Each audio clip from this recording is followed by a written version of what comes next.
Pre మార్కెట్కి సంబంధించిన ప్రధాన అంశాలు చర్చించుకుందాం. ముందుగా మిత్రులందరికీ స్వాగతం. ఈరోజు డిసెంబర్ 19వ తారీఖు శుక్రవారం.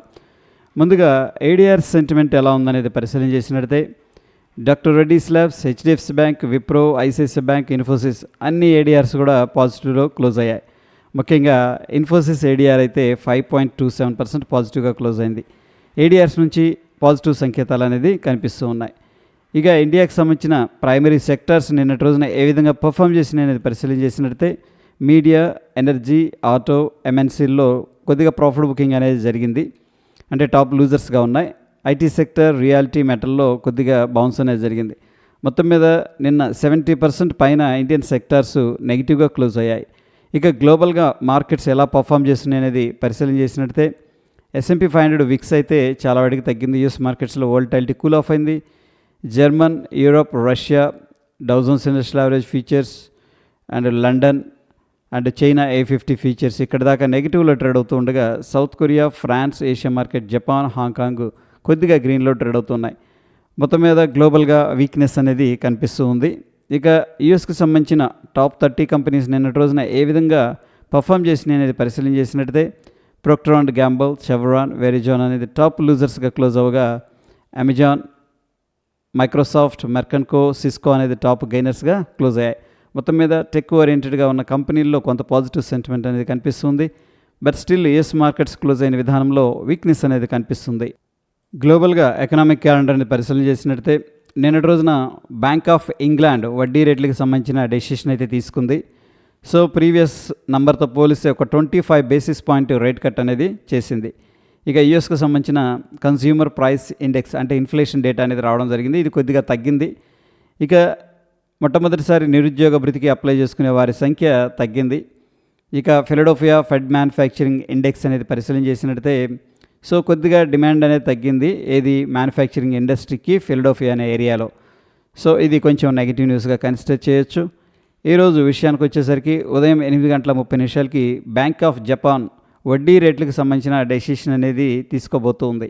అయితే అందరూ కూడా 25 బేసిస్ పాయింట్స్ వడ్డీ రేట్ అనేది పెంచుతుందని చెప్పేసి ఈ యొక్క ఎక్స్పెక్టేషన్స్ అయితే పెట్టుకున్నారు. ఇక యూఎస్కు సంబంధించిన ప్రైస్ ఇండెక్స్ డేటా రిలీజ్ అవుతుంది. ఎగ్జిస్టింగ్ హోమ్ సేల్స్ డేటా కూడా రిలీజ్ అవుతుంది. ఇది వెరీ ఇంపార్టెంట్. ఇండియాకి సంబంధించిన ఎకనామిక్ క్యాలెండర్ అనేది పరిశీలన చేసినట్లయితే నిన్నటి రోజున ఎటువంటి మేజర్ ఈవెంట్స్ అయితే లేవు. ఈరోజు సాయంత్రం 5 గంటలకి ఫారెన్ ఎక్స్చేంజ్ రిజర్వ్స్ మన దగ్గర ఎంత ఉన్నాయి, మానిటరీ పాలసీ మీటింగ్ మినిట్స్ అనేది కూడా రావడం జరుగుతుంది. ఇది వెరీ ఇంపార్టెంట్. నిన్నటి రోజున యుఎస్ మార్కెట్స్లో కొంత పాజిటివ్ ర్యాలీ అనేది ఫస్ట్ హాఫ్లో కనిపించింది. ఎందుకంటే సిపిఐ డేటా అనేది అంటే కన్స్యూమర్ ప్రైస్ ఇండెక్స్ అంటే ఇన్ఫ్లేషన్ అనేది తగ్గిందని చెప్పేసి. బట్ దాని తర్వాత అగైన్ ఏంటంటే మళ్ళీ ప్రాఫిట్ బుకింగ్లోకి వెళ్ళి నెగిటివ్లో క్లోజ్ అయ్యాయి. ఫ్యూచర్ అండ్ ఆప్షన్స్లో ఉన్న స్టాక్లో ఏ ఒక్క కంపెనీ కూడా రిజల్ట్ అయితే అనౌన్స్ చేయట్లేదు. ఇక ఫ్యూచర్ అండ్ ఆప్షన్స్లో సమ్మాన్ క్యాపిటల్ అనేది బ్యాన్ లిస్ట్లోకి వెళ్ళిపోయింది. దీంట్లో మనం ఫీచర్స్ అండ్ ఆప్షన్స్ అనేది ట్రేడ్ చేయకూడదు. క్యాష్ మార్కెట్లో బై సెల్ అనేది చేసుకోవచ్చు. అయితే ప్రీవియస్గా బంధన్ బ్యాంక్ అనేది బ్యాన్ లిస్ట్లో ఉంది. ఇప్పుడు బ్యాన్ లిస్ట్లో నుంచి బయటకు రావడం జరిగింది. దీంట్లో మనం ఫీచర్స్ అండ్ ఆప్షన్స్ అనేది ట్రేడ్ చేసుకోవచ్చు.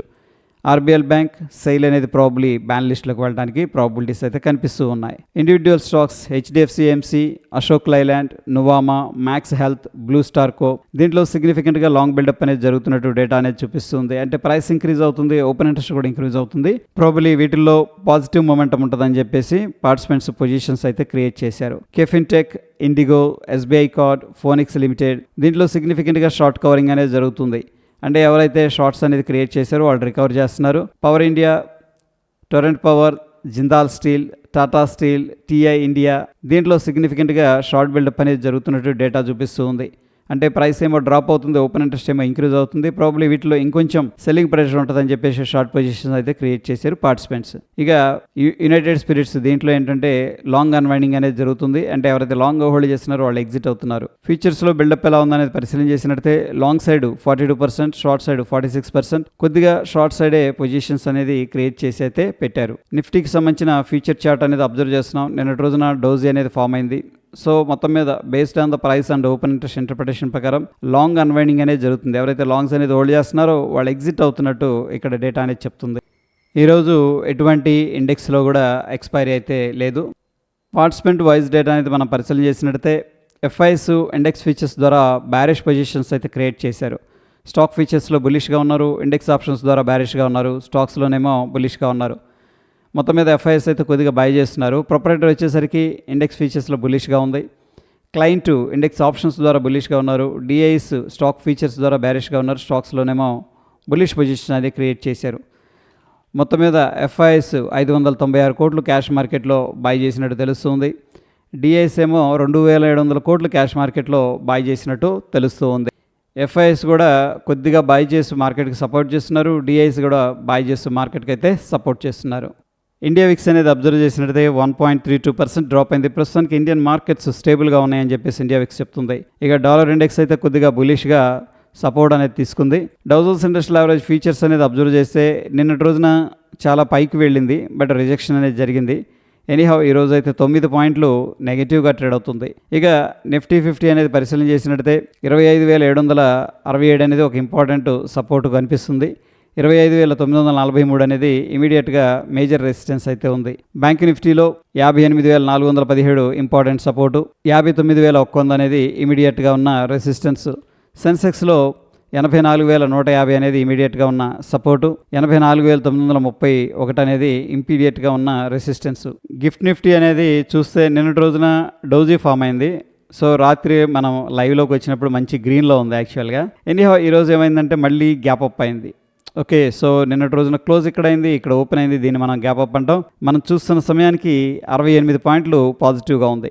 నంబర్ విషయానికి వచ్చేసరికి 25,946 దగ్గర గిఫ్ట్ నిఫ్టీ ఫ్యూచర్ అనేది ట్రేడ్ అవుతుంది. మన నిఫ్టీ ఫ్యూచర్ ఏమో 25,880 దగ్గర క్లోజ్ అయింది. సో మొత్తం మీద ఒక 66 పాయింట్లు పాజిటివ్గా కనిపిస్తుంది. Based on the gift Nifty future మనం ఒక స్ట్రాంగ్ గ్యాప్ అప్ అనేది ఎక్స్పెక్ట్ అయితే చేయొచ్చు. గోల్డ్లో 1,36,223 ఇమీడియట్గా ఉన్న రెసిస్టెన్స్, 1,33,449 ఇమీడియట్గా ఉన్న సపోర్టు. సిల్వర్లో 2,07,778 ఇమీడియట్గా ఉన్న రెసిస్టెన్స్, 2,02,142 ఇమీడియట్గా ఉన్న సపోర్టు. క్రూడ్ ఆయిల్లో 5,045 ఇంపార్టెంట్ సపోర్టు, 5,116 ఇమీడియట్గా ఉన్న రెసిస్టెన్స్. న్యాచురల్ గ్యాస్లో 382 ఇమీడియట్గా ఉన్న రెసిస్టెన్స్, 351 ఇమీడియట్గా ఉన్న సపోర్టు. బిట్కాయిన్లో 89,450 ఇమీడియట్ రెసిస్టెన్స్ కనిపిస్తుంది, 84,715 ఇమీడియట్ సపోర్ట్ ఉంది. ఈరోజు కొన్ని స్టాక్స్ ముఖ్యంగా HCL Tech, ICICI Prudential AMC, GPT Infra, Swiggy, Waaree Energies, Neeraj cement, Biocon, Lupin, Ola Electric అనేది న్యూస్లో ఉన్నాయి. సో ప్రాబ్లీ వీటిల్లో స్ట్రాంగ్ మొమెంటం ఉండే అవకాశం ఉంది. అయితే మన టెలిగ్రామ్ ఛానల్లో దానికి సంబంధించిన సమరీ అంటే స్టాక్ పేరేంటి అండ్ దాంట్లో ఉన్న ఇంపార్టెంట్ న్యూస్ వెరీ షార్ట్ ఫామ్లో, దాని తర్వాత దాని ఇంపాక్ట్ ఎలా ఉంటుంది అనేది ఓవరాల్గా నేను ఇక్కడ అప్డేట్ అయితే చేస్తూ వస్తూ ఉన్నాను ఒక స్లైడ్ రూపంలో. సో ప్రాబ్లీ ఎవరైతే స్టాక్స్ ట్రాక్ చేస్తున్నారో వాళ్ళకి హెల్ప్ అవ్వచ్చు. అట్ ద సేమ్ టైం ఇక్కడ మింట్ వాళ్ళు కూడా కొన్ని స్టాక్స్ అనేది రికమెండ్ చేస్తూ ఉన్నారు. సో స్టాక్ ఏంటి, దాంట్లో వాళ్ళు ఏమి అప్డేట్ ఇచ్చారు అనేది కూడా నేను ఇక్కడ లింక్తో సహా అప్డేట్ అయితే చేస్తున్నాను. ఒకవేళ టెలిగ్రామ్లో ఇప్పటివరకు జాయిన్ అవ్వకపోతే లింక్ అనేది డిస్క్రిప్షన్లో ఉంది, దాని ద్వారా మీరు జాయిన్ అవ్వచ్చు. It's free of cost. ఇక టెక్నికల్గా ఇండికేటర్స్ ఏం చెప్తున్నాయి అనేది మనం పరిశీలన చేసినట్టయితే బ్యాంక్ నిఫ్టీ డైలీలో సెల్ అనేది అడ్వైస్ చేస్తుంది, లోవర్ టైం ఫ్రేమ్లో స్ట్రాంగ్ సెల్ అనేది అడ్వైస్ చేస్తుంది. ఇక నిఫ్టీ 50 వచ్చేసరికి డైలీలో అండ్ లోవర్ టైం ఫ్రేమ్లో కొద్దిగా సెల్ అనేది అడ్వైస్ చేస్తుంది. ప్రస్తుతం సిచ్యువేషన్లో ఏడిఆర్స్ నుంచి మనకి బులిష్ సంకేతాలు కనిపిస్తూ ఉన్నాయి. అయితే గ్లోబల్గా మాత్రం స్టిల్ కొద్దిగా వీక్నెస్ అనేది కనిపిస్తూ ఉంది, కొద్దిగా వోలటైల్గా ఉంది. ఎందుకంటే నిన్న యుఎస్ మార్కెట్స్ చాలా బులిష్గా ఉన్నాయి, మళ్ళీ ప్రాఫిట్ బుకింగ్లోకి వెళ్ళిపోయింది. ఇక గిఫ్ట్ నిఫ్టీ అనేది మనం అబ్జర్వ్ చేసినట్టయితే మంచి గ్యాప్ అప్ అయితే అడ్వైజ్ చేస్తూ ఉంది.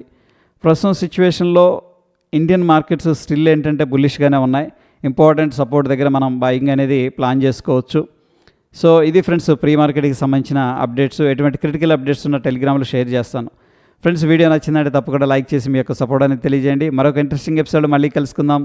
Stay tune. ధన్యవాదాలు.